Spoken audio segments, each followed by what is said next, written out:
So just want to double check you can hear me okay. I usually tend to be pretty loud. If anyone can't hear me online, let me know. So yes, my name is Tim Meyer. I am a certified team coach with Scrum Alliance. I'm also a certified coach with ICF. Been jumping around doing various things for a while, and started out as a software developer and an engineer, project engineer, was able to work in an R&D department, and got into this crazy idea of coaching because for some odd reason I was one of these engineers that actually liked to talk to people. I mean, so if you know software developers or engineers, that's pretty rare. So I've spent a lot of my time over the last decade working in both the federal and state government space. So I've worked with the VA in the federal government, NASA, FAA, and then I've worked with about 4 agencies in the state of Iowa. Born and raised in Iowa, so don't hold that against me. I have to say one thing I found amazing driving here this morning.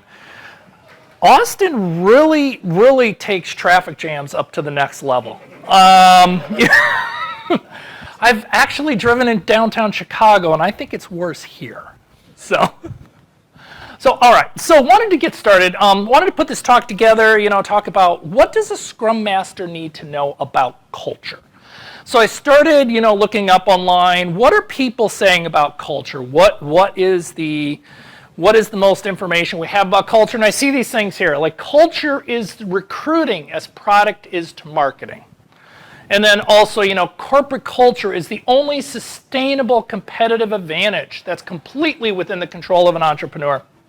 Or, it came here, it says culture isn't just an aspect of the game, it is the game.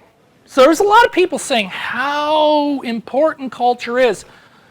But then it really raises the question, what is culture? Anybody want to, and I'm going to have a couple times where I'm asking for input. Anybody want to give a definition for culture? If you had to define it, yes. So once I suggested to my boss that our culture was the things we were willing to do for free. Okay. Things we're willing to do for free. And I'm going to repeat for the people online so they can hear. Yeah, things that are so important to us that we'll do it for free. Okay. Anybody else? Anybody else want to do? Yes. Within an organization, the visible culture is the practices and the events that the company does. Okay. The invisible culture is the people's belief behind why management wants you to do the work that way. All right, so visible culture is the things that the practices that people are doing, the things you do, and the invisible culture are the beliefs. Okay, I shouldn't have let you in. You've seen my slide deck. Sorry. No, that's awesome. That's awesome. No, actually, I think that's great that you brought it up because there is multiple definitions of culture out there. The one that I tend to use is by Edgar Schein, Organizational Culture and Leadership. So if you want to have a great read, if you want to dig into culture, this is an incredible book. So what he says is culture is the deeper level of basic assumptions and beliefs that are shared by members of an organization that operate unconsciously and defined in a basic taken-for-granted fashion in an organization's view of itself and its environment. So I usually don't like to read slides. I want to dig into this one just a little bit because it's going to be a foundation of some of the stuff we talk about. So culture is the level of basic assumptions and beliefs. Cultures is not posters on the wall. It is not the things that we say. These are the assumptions and beliefs that are shared by the members. The vast majority of the people in the organization need to believe this to be true for it to be a culture in the organization. It can't just be 1 or 2 people. And it operates at the unconscious level. So if you actually ask someone, what is the culture of the organization, the vast majority of people will not be able to recite it. Because this is the beliefs that sit underneath what we verbally say. It's unconscious. And it is the basic taken for granted fashion that organizes the view of itself and the environment. So this isn't just what they see of themselves in an organization. This is how they see everybody. This is the lens at how they look at the world.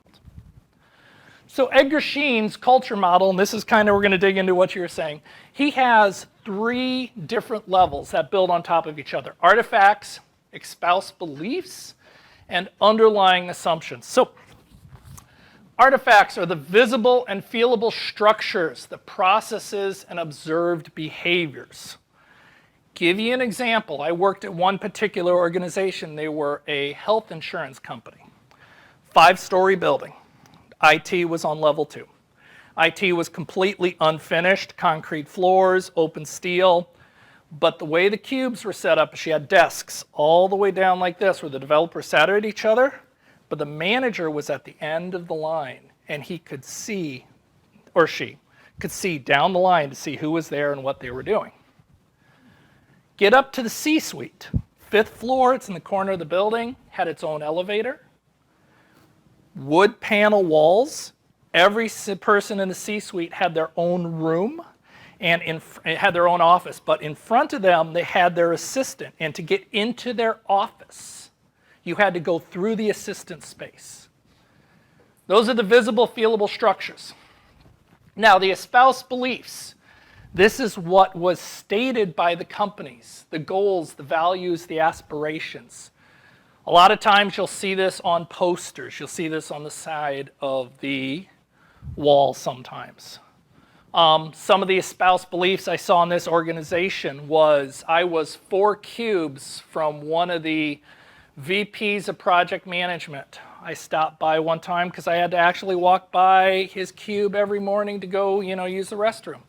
He was busy, or he wasn't busy, so I kind of peeked in, said something to him, and he kind of said, you do realize here that if you have an idea, you tell your manager tells the director, and the director tells me. 4 cubes away. Now, these are all built under the basic unconscious taken for granted beliefs and assumptions. So within that organization, the reason they built the IT cubes the way it was because they believed the manager was responsible for making sure people were busy. 5-story building, they built the cubes upstairs in the C-suite in such a way that our CIO made it to the 2nd floor, I think 3 or 4 times a year. And that was only because we had the largest conference room. That was where they had the department meetings. So you can kind of see how the basic underlying assumptions work on the artifacts.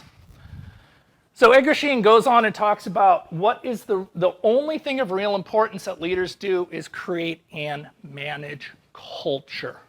There's a lot of things that leaders are asked to do, but this is the one thing that they really should most concentrate on their time. So how does culture change actually happen? It's kind of a learning loop. You have your artifacts, which go up on top, and those get influenced by your basic assumptions. And as you change your artifacts, it influences your basic assumptions. So let's look at an example. How many people here have heard of Scrum? I was hoping everybody would raise their hand on this one. Okay, so let's look at this. What is the culture of Scrum? What are the artifacts? Backlogs?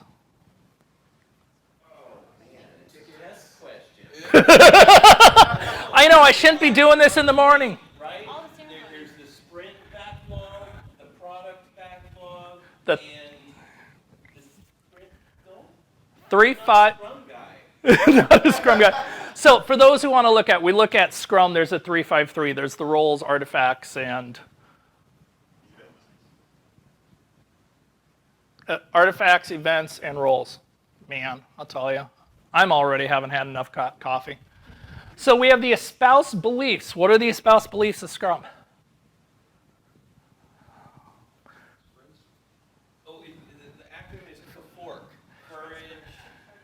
Courage, focus, openness, respect, commitment. If you look at the Scrum guide, these are it. Yes? I'm stealing KAFOR.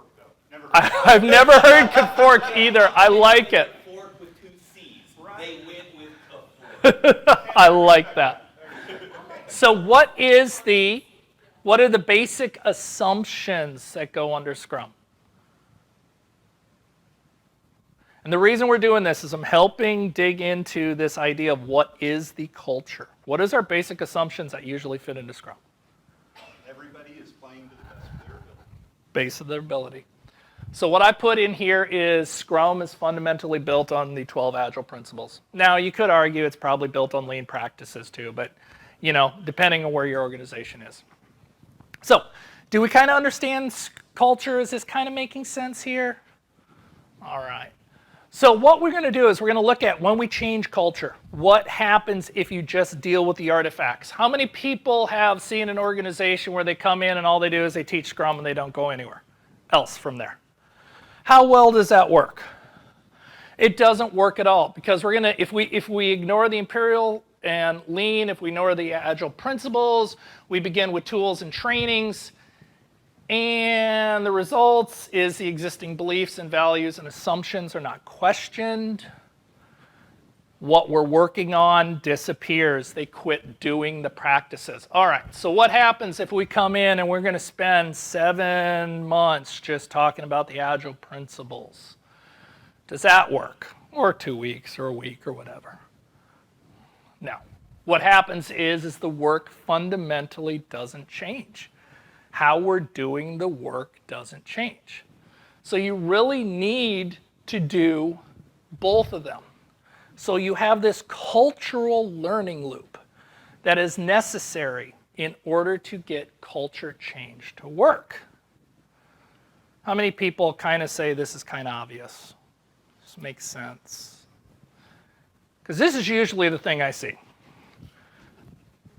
We have Scrum Masters in here. I don't have a problem with Scrum.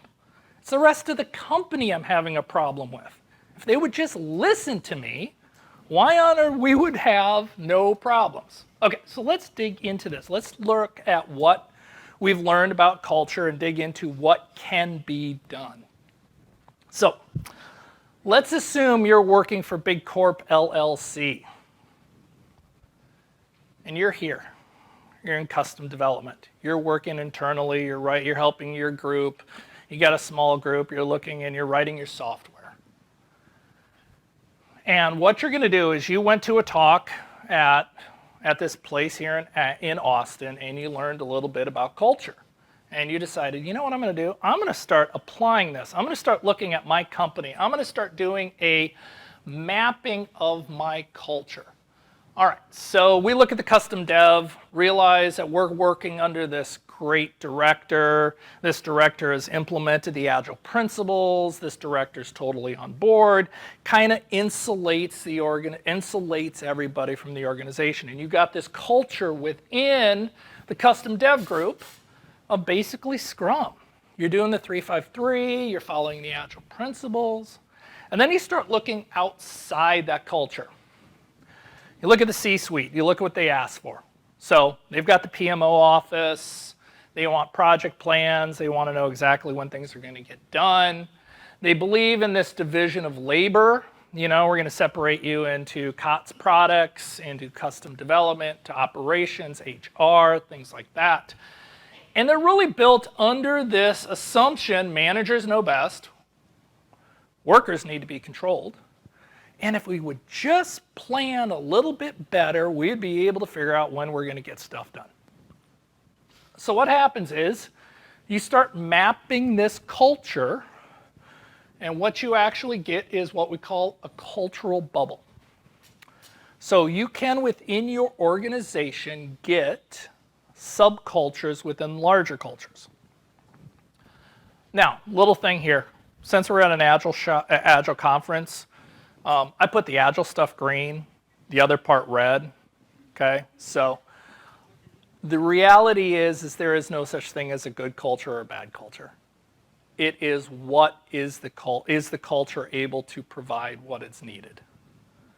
So please don't assume here that I'm saying the PMO structure is a bad culture.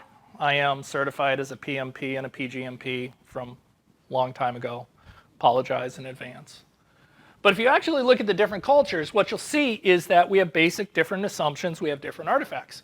So in order to talk to each other, you need to create what is called cultural adapters.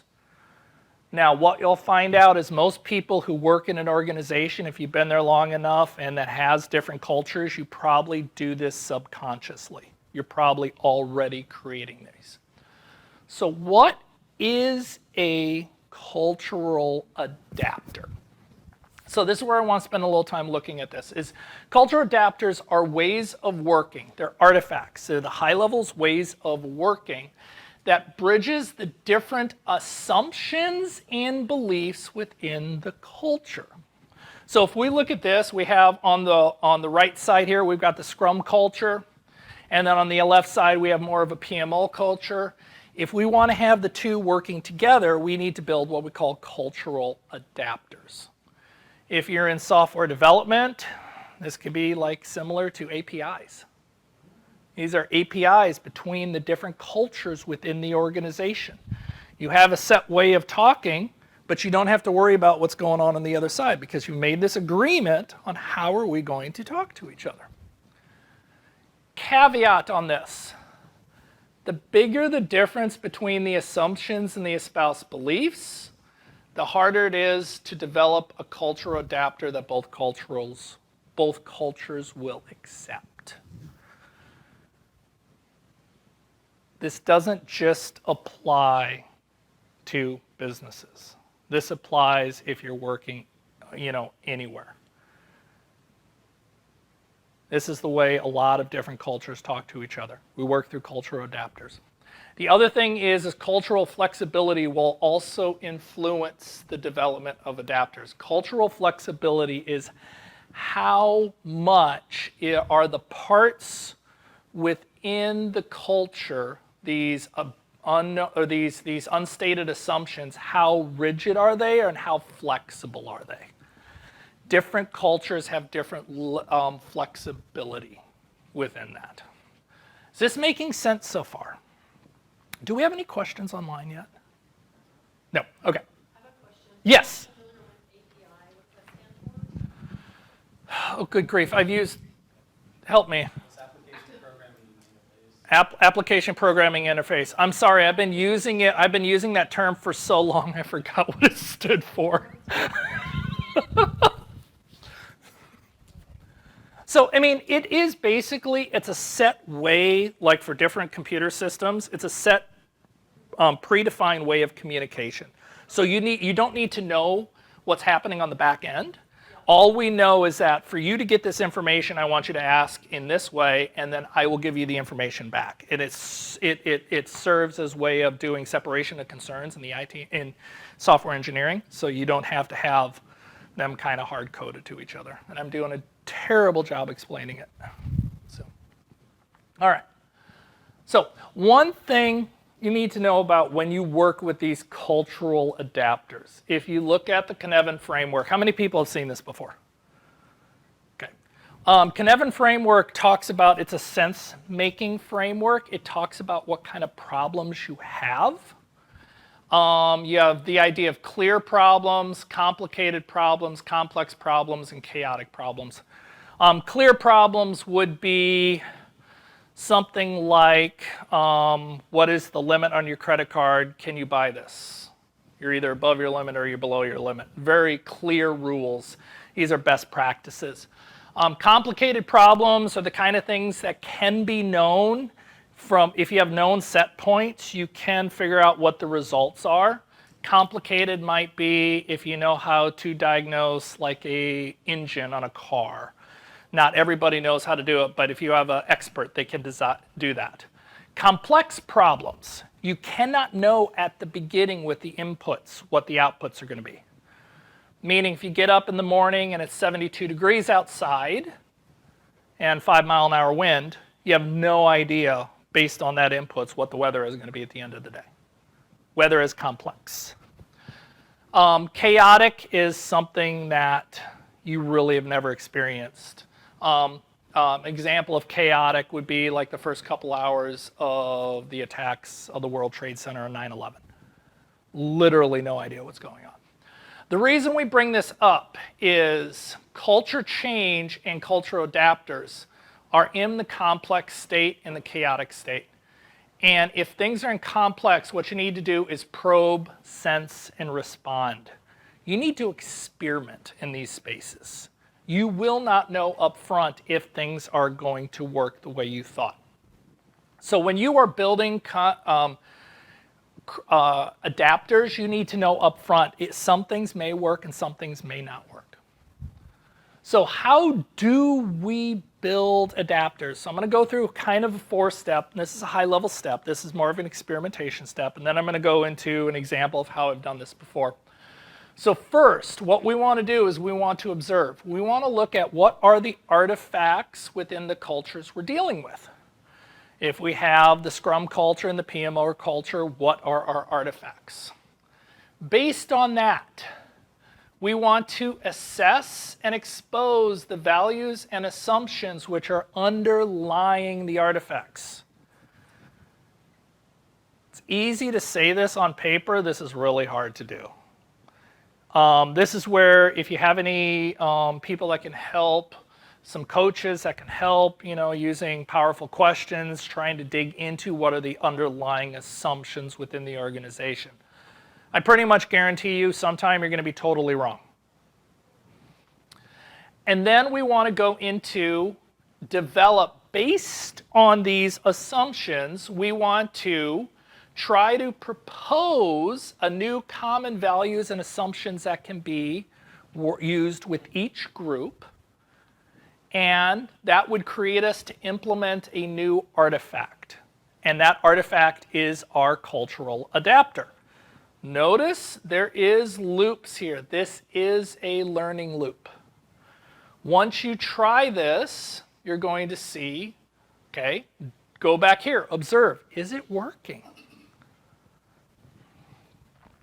So I'm going to give you an example of a cultural adapter I had to work with. So I mentioned that I'm from Iowa. I was working for the Iowa Department of Revenue, and I was working on a project. We had multiple teams. We called it our Iowa Tax Credit System. So this was the software that was used by the Department of Revenue to manage all the tax credits in the state of Iowa. All the businesses that, if they wanted a tax credit, had to apply through this. We got a feed from the IRS in order to do this, and we were basically managing everybody's taxes. So I had to work. I was leading the teams. I was serving as kind of the program manager, agile coach. Sometimes I'd be cleaning up the break room, one of those jobs where you do a little bit of everything. So I was working with the contract office, and they needed a yearly statement of work. Okay, and so why did they need that? It's because this was a multi-year contract. And they also were accountable to the audit department on what we were doing. So what did they care about? They cared about basically time, scope, and budget. How many people have been in this situation? Tell me what you're going to get done, when you're going to get it done, how much it's going to cost me. All right. So now we were a bunch of Scrum teams. We had product roadmap. We were doing new product development and support. We were writing all this software, and what we cared about was high priority work. Now, so I had a couple options. I could say, no, I'm not going to give you a statement of work. Guess what? That statement of work paid for all the Scrum teams. We won't have a job anymore. I kind of like working. I kind of like getting a paycheck. So it's like, okay, I'm going to get you a statement of work. So I sat down and I started work with the contract officer. And first thing I asked for was, what was the old statement of work? And he gave me this big old monster statement of work. And I looked at it and I was like, oh, crud. So I asked, where did this come from? And he's like, oh, that was from the previous project manager. I'm like, do you want it in this format? He says, oh, no, I really don't care. All I care about is from an audit standpoint, what are you going to get done? How long is it going to take you? And what's your budget? I'm like, okay, cool. So we sit down and I worked with him. We went back and forth. And we came up with this idea of what we call an Agile statement of work. So we started out where we had fixed teams and fixed time boxes. I knew how many people were on the team. Each team was working at 2-week sprints. I knew exactly how much they were going to cost at the end of basically 12 months. That covered my budget standpoint. We had a product roadmap where we used this thing called feature points. And we prioritized all of our features using the feature points. And then our scope was defined by the total feature points. And we were doing a yearly statement of work which covered our year. So we had the time, scope, and budget. Now the one thing I did want to slip in there is we care about high priority work. So we built into the statement of work a way for the sponsor to change priority. The biggest thing, what I found working in the state and working for government agencies is they actually care more about, from an audit standpoint, that you're following the rules you said you're going to follow. So they actually cared more about having a way of changing priority than actually changing the priority. So as we work through that, here, let me go back on that. Any questions on building these cultural adapters? Did that work? Absolutely. So just to let you know, the previous project manager on that particular thing took him 2 months to put the statement of work together. Once I figured out how we were going to do, I had myself, the sponsor, a tech lead, architect, and a test lead. We sat down in a room for 4 hours, and we were able to map out the entire statement of work in 4 hours. So we went from basically 2 months of work to a half a day's worth of work. And the client was really happy because we were able to spend a lot less time building the plan and more time executing and actually building something. Yes? Were you getting these whole signs together in a room? Yes. At Yes. the beginning of this? In this particular case, the question was, for those who are online, the question was, were we getting both people in a room? We were fortunate in that the project sponsor and the person in the contracting office had a really good relationship.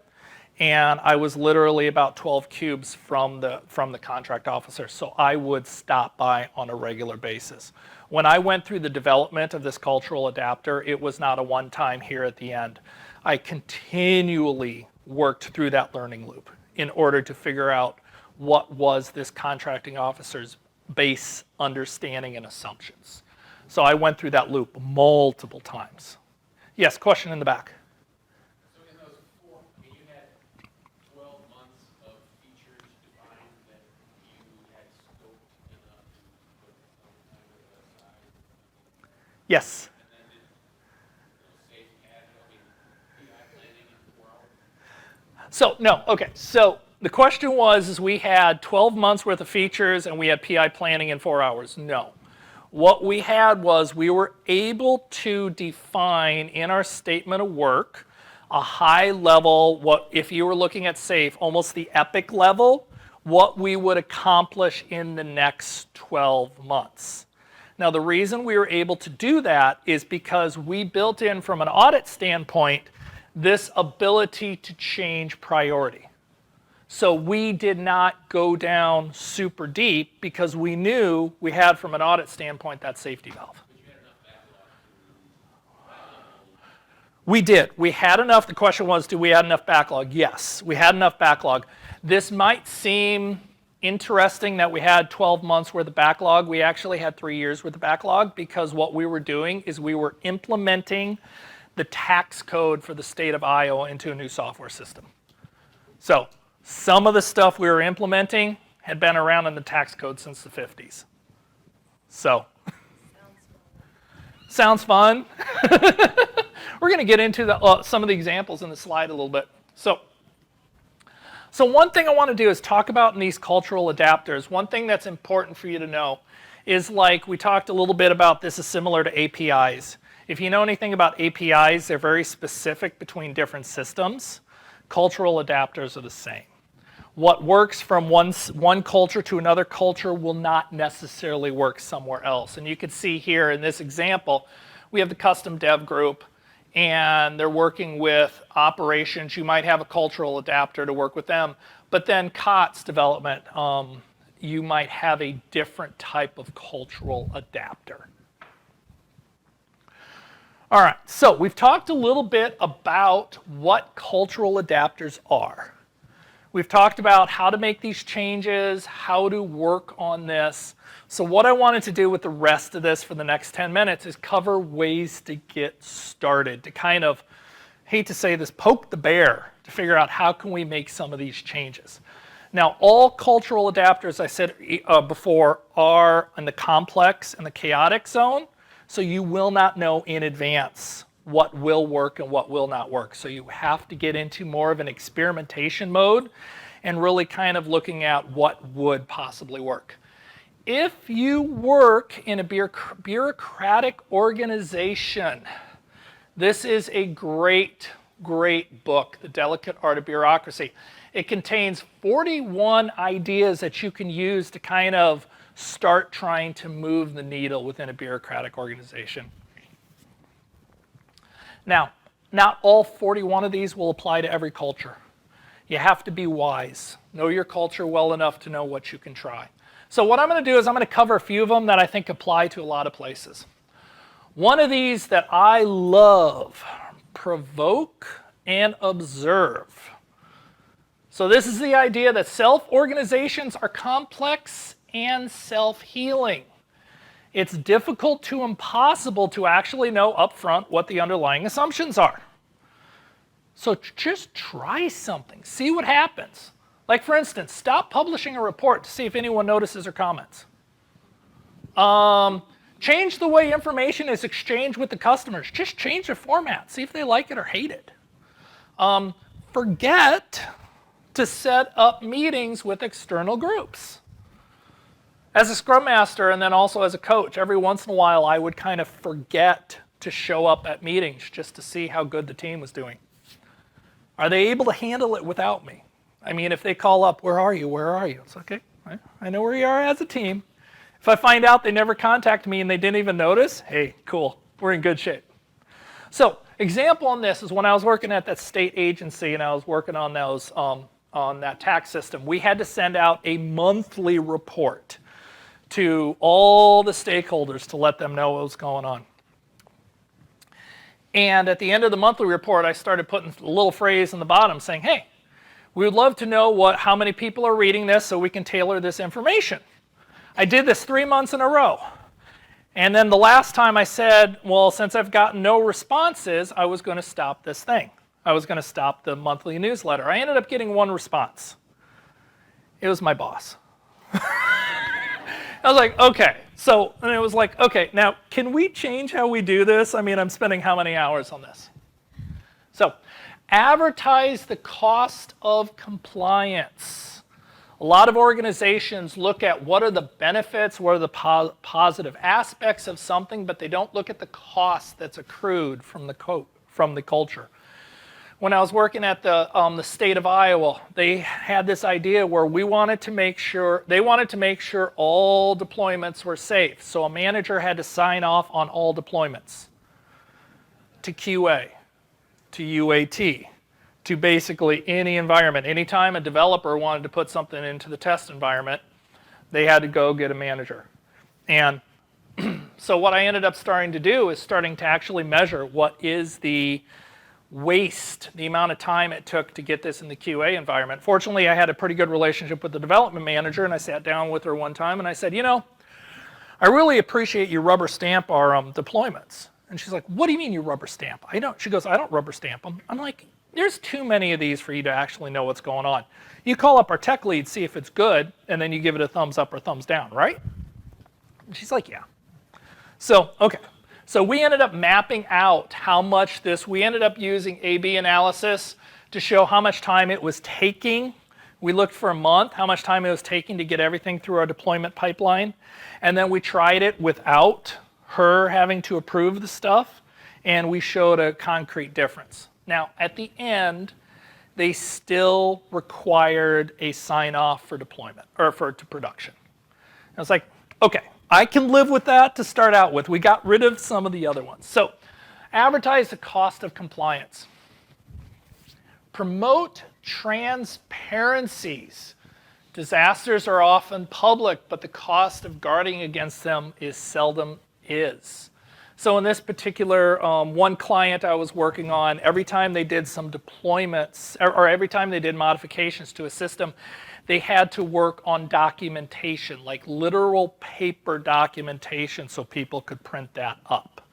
You know, I work in both state and federal government. So what we ended up doing is we started tagging all of our stories that had some of these compliances. And we actually created, from a story point standpoint, we would story point two values. How much is the entire amount of work? How much is the compliance work? So we could start measuring how much compliance we were using over time. Some of our stories, 70% of the actual work was compliance work. And then we started making that transparent and publishing it to the external stakeholders to let them know, this is how much money we are actually, or how much of our percentage is working on compliance. Don't waste an emergency.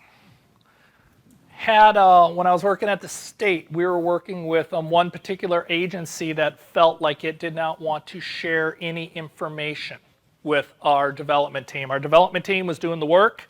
We were also doing the support. They refused to allow us to have access to their production environment. They refused to even give us sanitized test data. We had to invent our own test data. They wouldn't even tell us what kind of data they had in their system. Naturally, we assumed, hey, one of these days this is gonna crash, you know?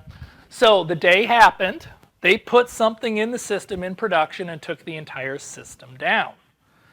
Now, we had it set up so we could do a rollback. They lost about a day and a half's worth of work. But I used this as an opportunity to educate them on how important it was to actually let us have sanitized data and be able to have access to our production environment. Now, don't create an emergency just to push change. Let's do this, you know, utilize them, but don't create the emergency. Last one is read the fine print. There is a difference between assumptions, rules, policies, regulations, and laws. The vast majority of people don't know the difference, don't know which it is, and they don't know if what they're saying is or is not true. How many people have heard about this thing called Sarbanes-Oxley? Every single organization I've worked in has had a different interpretation of what that thing means. Zero trust, yes. So, if you haven't heard about Sarbanes-Oxley, it is one of these rules that means it's kind of like separations of duties, but every organization has a different interpretation based on their attorneys. Try to become an expert in the fine print. When I was working at the state, the attorneys got frustrated with me because one of the first things I would do is say, oh, we're implementing this part. What section is it in the Iowa code? I would actually read the Iowa code. I'd actually read the Iowa code because sometimes the attorneys would say, we need to do it this way and this way and this way. And I actually go, really? That's not what the code says. And I had one attorney go, well, what does the code say? And I gave it to her and she goes, oh, wow, that's kind of neat.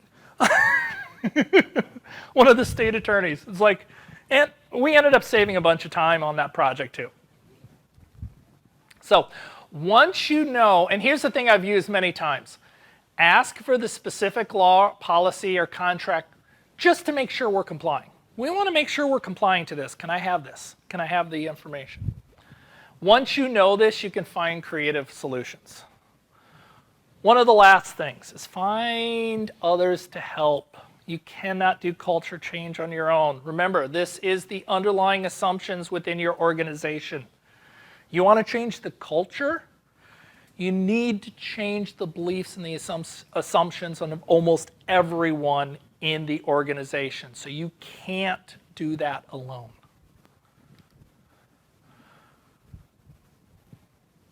So one of the last things is what has worked for you. Think about this. If you get a chance, we're just about out of time. If we get a chance, work with some of your people around here. Look at some people around here. Think about what has worked within your organization. And just share what you have done to move the culture. That's all I got. Thank you very much. I will be around for a little bit for questions. Are there any questions online? No. Cool. So, hopefully this is helpful. So changing culture is probably one of the hardest things in an organization.